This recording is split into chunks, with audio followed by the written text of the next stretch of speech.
Desde el punto de vista clínico, esta parasitosis va a depender de la cantidad de gusanos que tengan las personas, los pacientes.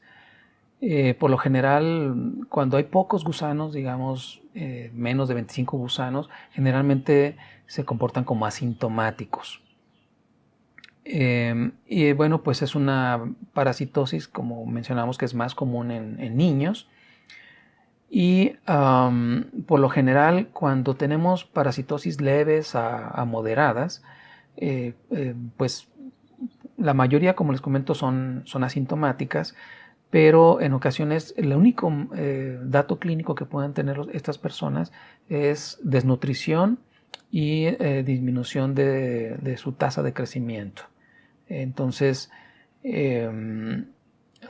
puede tener un retraso en el crecimiento. Muchas veces esa es la única manifestación clínica que tienen. ¿Sí? Entonces, por eso es importante hacer estudios laboratoriales para saber si un niño con estas características de desnutrición y retrasos en su crecimiento pudieran tener alguna helmintiosis como esta. En ocasiones, también en estas ascariosis leves o moderadas, se pueden presentar manifestaciones clínicas inespecíficas de cualquier helmintiosis intestinal, como ya lo hemos mencionado para las otras helmintiosis. Por ejemplo, pues meteorismo, distensión abdominal, quizás periodos de diarrea con constipación, dolor tipo cólico, flatulencia.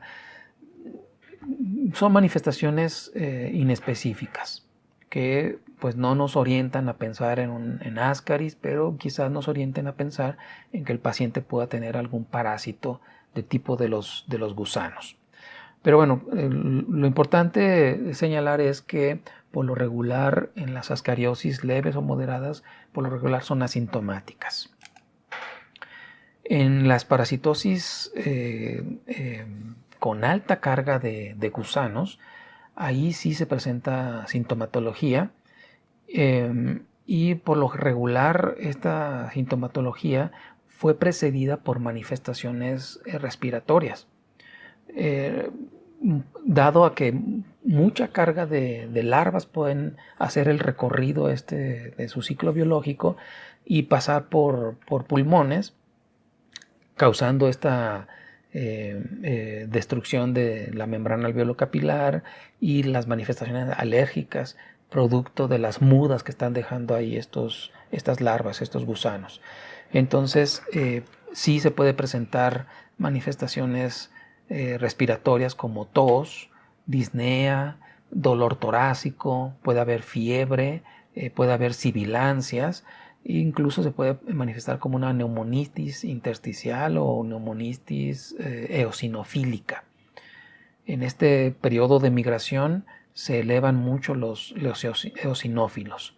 Y a nivel intestinal pueden presentar los pacientes náuseas, vómitos, distensión y las mismas manifestaciones de parasitosis intestinales, también aunado a alteraciones en la talla y en el peso de los niños con desnutrición. ¿Sí? Los clásicos niños que vemos en zonas marginadas, muy delgados, desnutridos, pero con el abdomen globoso, distendido. Niños que tienen altas cargas de gusanos, gran cantidad de gusanos, que frecuentemente estos gusanos pueden ser expulsados por la boca o por la nariz de los niños, estornudan o tosen y eliminan formas juveniles o gusanos adultos de gusanos, dado la gran cantidad de parásitos que tienen. Recuerden que son gusanos que se están moviendo constantemente, una musculatura muy fuerte y pueden salir por orificios naturales. Estas gran cantidad de gusanos pueden generar secreciones producto de su metabolismo, y estas secreciones pueden generar fenómenos alérgicos en los pacientes, urticarias, es decir, comezón en diferentes regiones de la piel, pueden generar procesos asmáticos, o cuadros de bronquitis o bronquiolitis, producto de la migración de las larvas. Pero bueno, esta gran cantidad de gusanos que se presentan en estas ascariosis graves pueden representar un riesgo de complicaciones severas. Estos gusanos pueden enredarse en el intestino, en la luz del intestino, y formar masas de gusanos que van a provocar obstrucciones intestinales o cuadros de suboclusión intestinal. También estos gusanos tienden a tratar de sujetarse en orificios naturales. Entonces se pueden meter en las vías biliares o en el conducto pancreático o en la luz del apéndice y generar ahí complicaciones. Generalmente se mueren esos gusanos en esos sitios y provocan una reacción inflamatoria, una reacción de necrosis del tejido o un proceso infeccioso por las bacterias que llevan estos gusanos. O se han dado incluso casos de perforación intestinal. El movimiento tan intenso que tienen estos gusanos pueden causar perforación intestinal, o estas masas que se generan dentro del intestino pueden hacer que el asa intestinal rote sobre su eje y genere lo que se llama un vólvulo con estrangulamiento de los extremos de esa masa de gusanos. Pueden incluso salir por la boca. Se han llegado a encontrar gusanos juveniles en el canal lagrimal, por ejemplo, o pueden provocar obstrucciones laringeas, causar asfixia. Es decir, tener una gran cantidad de gusanos representan riesgo de complicaciones, y muchas de ellas pues con desenlaces fatales que corresponderían a las 60.000 muertes que se presentan cada año por esta parasitosis. De tal forma que en la ascariosis, pues las lesiones que se puedan presentar las tenemos en 3 niveles. A nivel intestinal, tanto por los adultos como por las larvas. ¿Sí? Las larvas, cuando se ingiere una gran cantidad de huevos y todas se abren en el intestino delgado a nivel del duodeno, pues muchas larvas van a perforar la mucosa intestinal, los vasos sanguíneos, y van a causar un proceso inflamatorio a ese nivel, una duodenitis. O ya cuando terminan su ciclo biológico y se transforman en adulto, cuando ya hicieron todo el recorrido y regresan nuevamente al duodeno, los adultos pueden generar también complicaciones o lesiones a ese nivel. Una acción es de tipo expoliatriz, es decir, compiten por los alimentos del hospedero. ¿Sí? Captan muchas proteínas, carbohidratos, lípidos de los hospederos y compiten por ellos. O pueden generar una acción mecánica al frotarse sobre la mucosa del duodeno. Pueden generar destrucción de las microvellosidades a ese nivel, o procesos inflamatorios, o lo que comentábamos como reacciones alérgicas, dado las secreciones de estos gusanos, tanto por su recorrido a nivel pulmonar o estando en el intestino, pueden generar estos procesos alérgicos y la eosinofilia. Durante el periodo de migración, pues las larvas en hígado comentábamos que prácticamente no generan ninguna manifestación clínica, pero a nivel pulmonar sí. Todas estas larvas que llegan a los pulmones y rompen la membrana alveolo-capilar y además dejan la muda ahí en los alveolos, pues generan un proceso de tipo alérgico e inflamatorio, y se genera un síndrome que se conoce como síndrome de Loeffler, o también se le llama ciclo de Loos a este paso de las larvas a nivel pulmonar. En realidad generan una neumonía eosinofílica. Entonces, durante ese periodo de migración se elevan los eosinófilos, e incluso en las secreciones bronquiales se pueden encontrar gran cantidad de eosinófilos.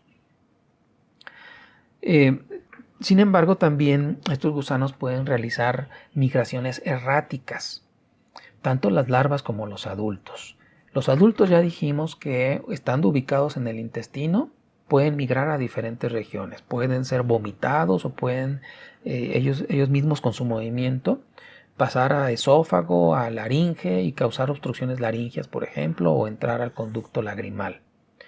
O en el intestino pueden obstruir las vías biliares, la vía pancreática, pueden, si llegan a intestino grueso, pueden ubicarse en el apéndice y también causar cuadros de apendicitis.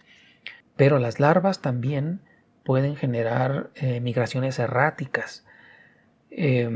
No es muy común, pero pudiera llegar a suceder que las larvas que están llegando por vía sanguínea y están atravesando la membrana alveolo capilar, algunas de ellas no lo logren. Cuando hay mucha saturación de larvas, quizás algunas no alcancen a perforar esa membrana y sean arrastrados por la circulación sanguínea. En ese caso, entonces llegarían a corazón izquierdo y la circulación sanguínea las impulsa a cualquier órgano. ¿Sí? Llegarían a circulación sistémica y pueden llegar al cerebro, a ojo, a riñón, a cualquier órgano. Y la larva ahí, pues no se va a transformar en adulto porque no es un microhábitat, pero se va a morir esa larva y va a generar una respuesta inflamatoria a ese nivel. Entonces puede generar abscesos o procesos inflamatorios en cualquier lugar de nuestro cuerpo. ¿Sí? Son eventos raros, pero pueden suceder. Como muchos otros gusanos, también modulan la respuesta inmune. Recuerden que estos gusanos tratan de esconderse del sistema inmunológico para permanecer el mayor tiempo posible en el hospedero de manera, digamos, entre comillas, oculta, sin generar mucha reacción de tipo extraño y que el sistema inmune las elimine. Entonces modulan la respuesta inmune para que no se genere tanta reacción en contra de ellos. Y mucha de esta modulación, pues también se ha visto que hasta cierto punto regula la presencia de otros problemas como enfermedades de tipo inmunológico alérgico, enfermedades como de tipo asmático o enfermedades intestinales como enfermedad de Crohn, enfermedad de colitis ulcerativas inespecíficas. Y esto se ha visto porque en las poblaciones en donde se han dado tratamientos para erradicar a los gusanos, a Ascaris por ejemplo, se elevan las enfermedades de este tipo. ¿Sí? Las enfermedades asmáticas, las enfermedades alérgicas, las enfermedades de colitis ulcerativas inespecíficas. Entonces, de alguna forma se piensa que estos gusanos, al modular la respuesta inmune para esconderse, también pueden modular la respuesta hacia estas enfermedades.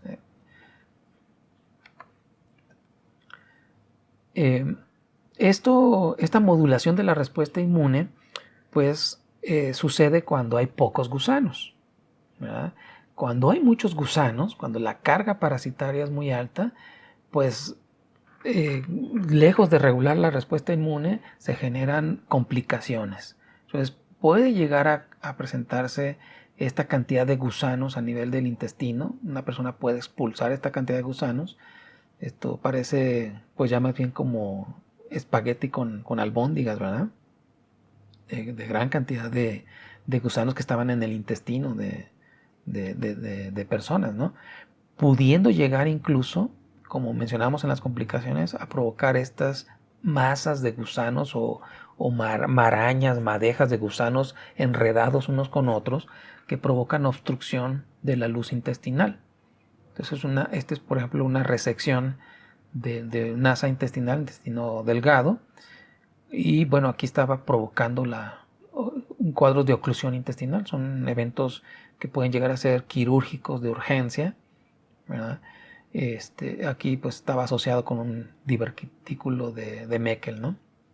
Entonces vamos a ver un video para que vean cómo se puede presentar una cantidad de gusanos provocando obstrucción intestinal, cuadros de oclusión intestinal graves, ¿no?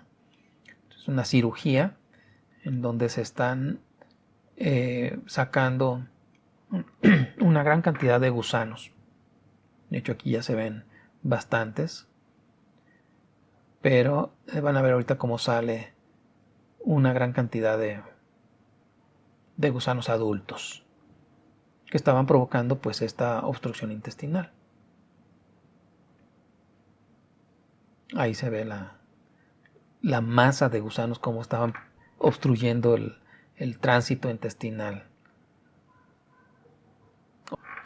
Esta es la cantidad de gusanos que pueden arrojar los niños parasitados, tanto después de cirugías o de tratamientos de oclusiones o suboclusiones intestinales.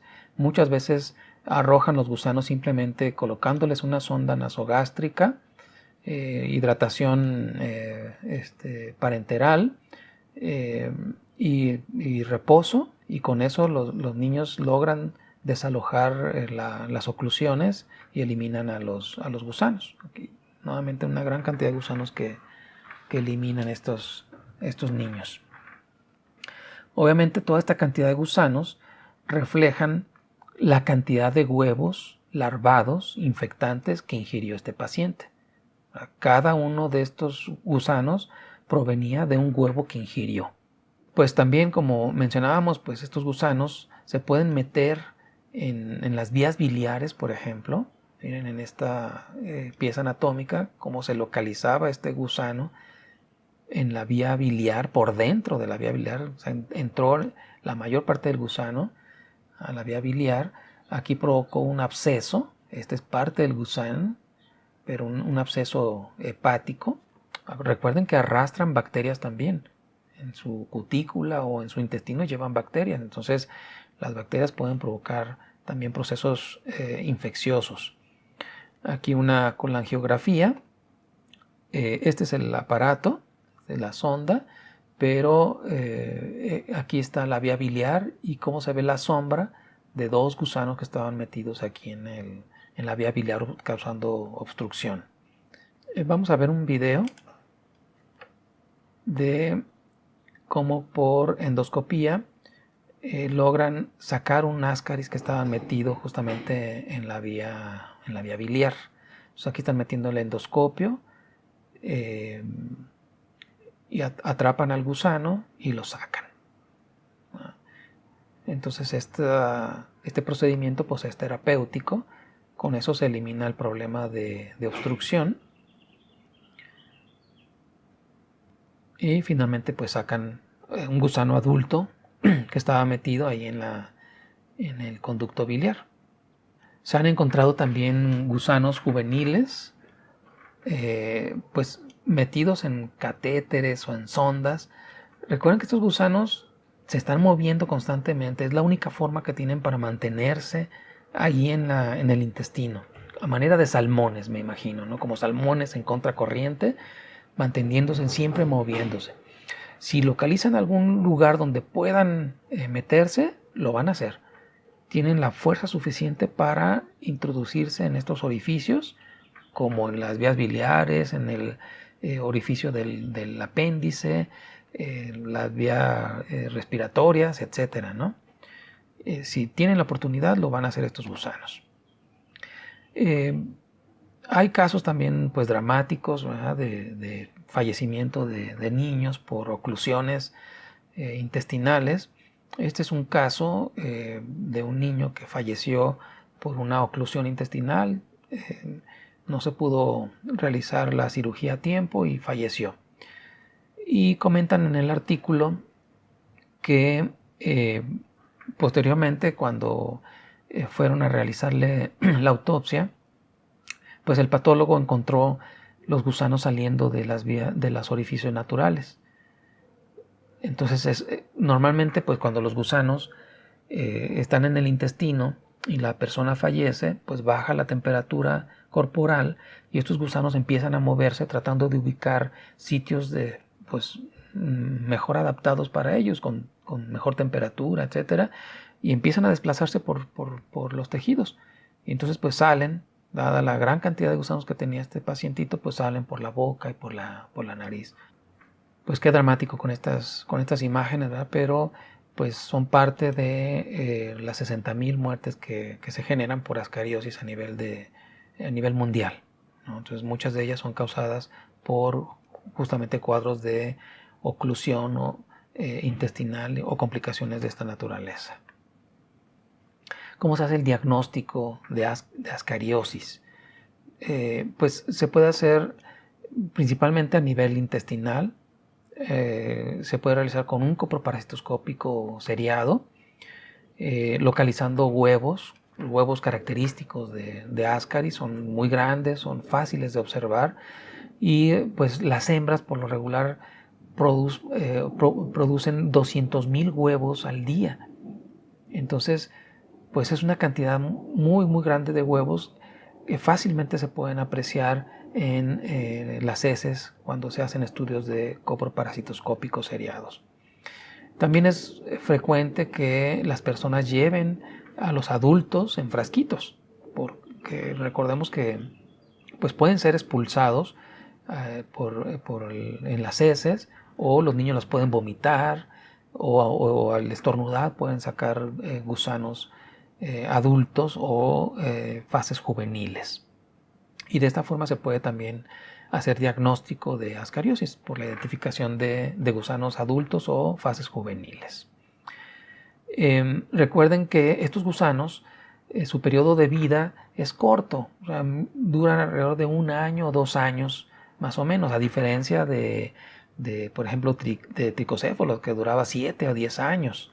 Estos no, estos duran de 1 a 2 años. Entonces, conforme los gusanos se van haciendo más viejos, pues pierden potencia de su musculatura y son naturalmente expulsados en las heces.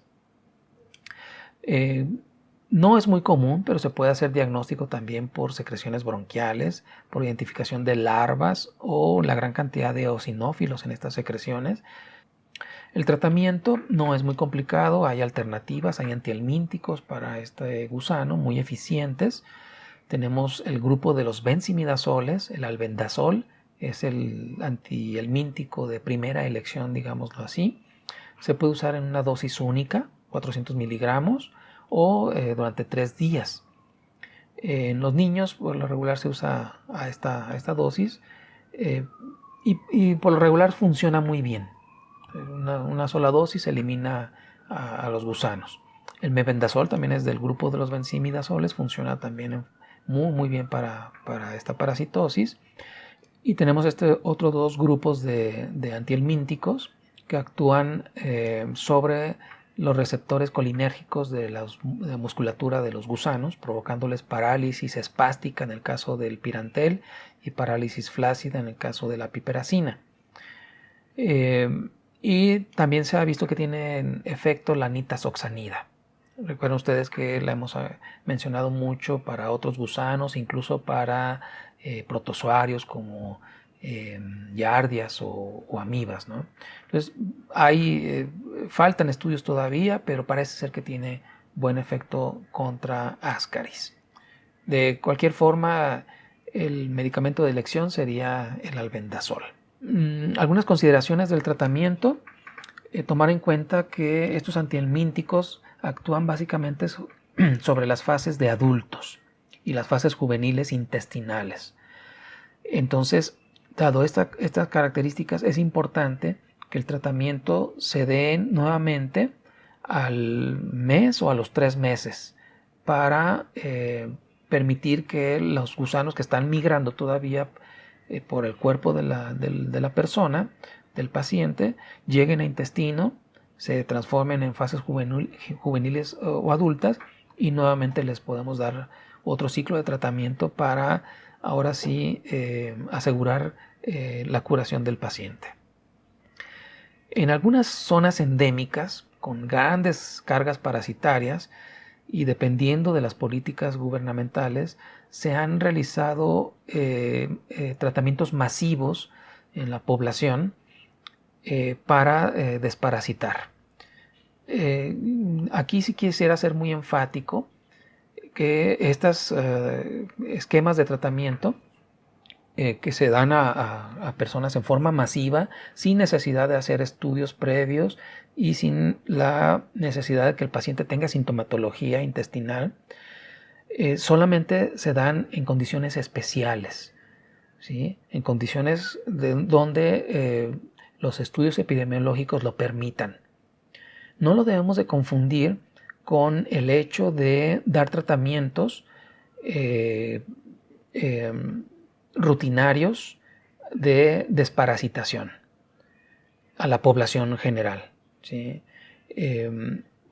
Es muy importante que como médicos tratemos de evitar esas prácticas porque está muy difundido en la población de que, bueno, tenemos que desparasitarnos pues cada 6 meses o cada año, independientemente de si tenemos o no sintomatología.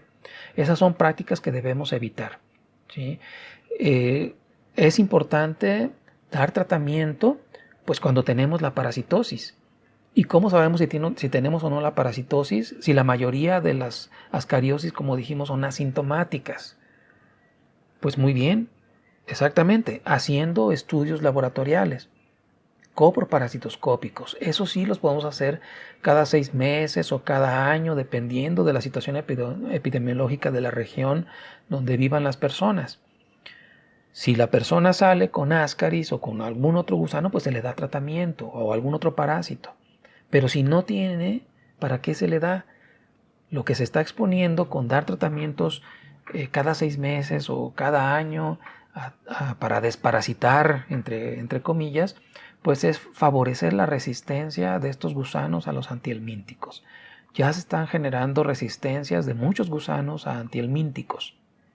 Entonces, mucho de esto es por la práctica que se tiene de dar estos esquemas de forma rutinaria. Entonces yo creo que debemos de hacer una medicina más razonada y dar solamente los tratamientos cuando estén indicados, cuando el paciente realmente tenga la parasitosis. Salvo que, como les digo, si es una situación epidemiológica y son políticas del gobierno y se están dando los antiparasitarios en forma masiva, bueno, esos son eventos temporales y que se tienen que realizar para cumplir con metas gubernamentales. Pero desde el punto de vista de la práctica médica individualizada, no lo debemos de realizar. Incluso ya los veterinarios también están cambiando de esas prácticas. Ya se está permeando entre ellos el hecho de realizar estudios laboratoriales antes de dar antihelmínticos cada 6 meses o cada año, ¿sí? Justamente para evitar estos fenómenos de resistencia que pues ya se están presentando entre los gusanos. Bien, dentro de las medidas de prevención, pues es muy importante la educación para la salud, que las personas estén informadas de cómo es el ciclo biológico de este gusano, de cómo se transmite, de que las fases infectantes se pueden encontrar en la tierra contaminada, de insistir en que los niños pues inevitablemente van a jugar en tierra, pero que bueno, que estén conscientes de evitar llevarse las manos sucias a la boca, de lavarse las manos constantemente, promover en ellos esas prácticas, evitar que coman tierra, la geofagia, vigilarlos, supervisarlos durante sus juegos en tierra para que no realicen estas prácticas que son de riesgo para adquirir ascaris lumbricoides. Evitar el fecalismo al aire libre es parte de la educación para la salud que se tiene que promover en la población. Si no hubiera fecalismo en el medio ambiente, pues se cierra o se trunca el ciclo biológico de estos gusanos. La mejora de las condiciones sanitarias es indudable, el hecho de que las personas tengan agua potable, que tengan infraestructura sanitaria con sistemas de drenaje, letrinas adecuadas, etcétera. Eso evita que la materia fecal contamine tierra o los cultivos y pues se complete el ciclo biológico del gusano. Insistir en las medidas de higiene personal, el lavado de manos frecuente es importantísimo, y pues evitar el contacto de tierra con materia fecal humana o de cerdos, y bueno, evitar que esta materia fecal sea utilizada como abono. Son prácticas que se usan muy frecuentemente en los poblados. El abono de cerdos es muy común, pero pues recuerden que Ascarisum también puede provocar infecciones en humanos. Y pues el consumo de vegetales en forma segura. Estamos hablando de frutas, de hortalizas, etcétera, que bueno, debemos de lavarlas, debemos desinfectarlas, las que se puedan quitar la casca, pelarlas, pues es una medida importante para evitar esta parasitosis, o las que se puedan consumir cocinadas, también es importante. Entonces, hay muchas acciones que se pueden realizar para prevenir esta parasitosis y proteger sobre todo a la población infantil, que es la que más se ve afectada por este gusano. Finalmente, solamente para reflexionar, lo vamos a revisar o lo vamos a discutir en clase. También hay ascaris de perros y de gatos, así como hay ascaris de cerdos, que sí provocan ascariosis en humanos, indistinguible de la de ascaris lumbricoides. Hay otros ascaris en perros y en gatos, en nuestras mascotas, que, bueno, en ellos se llaman toxocara, no son del género Ascaris, son muy similares a Ascaris lumbricoides, pero tienen ciertas diferencias, y el género es Toxocara, Toxocara canis para perros y Toxocara cati para gatos. En estos animales hacen un ciclo muy similar a los humanos, muy similar, ¿sí? Con ciertas consideraciones porque se pueden transmitir también por la leche materna o por la vía transplacentaria. Eso quisiera que lo discutiéramos en clase. Pero es un ciclo biológico muy similar al de los humanos, de tal forma que los animales parasitados pueden eliminar en sus heces huevos infectantes, ¿no? O sea, huevos embrionados que también en tierra deben de permanecer 2 a 3 semanas para que sean infectantes. Si los humanos por accidente ingieren huevos infectantes de Toxocara, cati o canis en agua o alimentos, pues estos huevos van a entrar a la vía digestiva, se reblandecen en el estómago, la larva sale en el intestino delgado y, como ascaris, perfora la mucosa intestinal, entra a vía portal, pasa a hígado, corazón, y es enviado hacia pulmones, sistema circulatorio pulmonar. El problema es que estas larvas no pueden atravesar la membrana alveolo-capilar. Las larvas de Toxocara no pueden atravesar la membrana alveolo-capilar de los humanos.